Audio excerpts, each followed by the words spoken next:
One, আমাদের Saudi আরবে কি সুন্দর মরিচ ধরছে, আপনাদের দেখাই।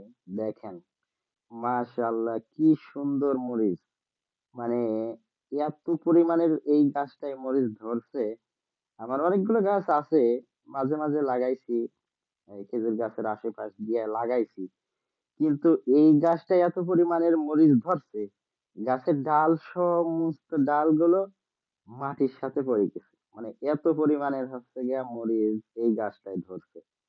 মানে আমারে বাংলাদেশে তো মরিচ লাগাই, কিন্তু এত পরিমাণে মরিচ তো ধরে নাই। এই জন্য সবার সাথে এই গাছটাই শেয়ার করলাম। অনেক গাছই আছে লাগাইছি।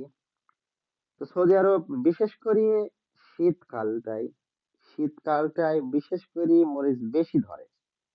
আর গরমের মৌসুম যখন আসে তখন অতটা ধরে না, কিন্তু গাছ খুব সুন্দর গাছ হয়। শীতের মৌসুমটাই এই মানে সবজি জিনিসটা বেশি হয়। এরকম কাঁচা মরিচটার ফলাফল অত্যন্ত বেশি। সিম, সজনের ডাঁটা, এইগুলো মানে অনেক বেশি ধরে শীতের সময়, শীতের মৌসুমে। গরম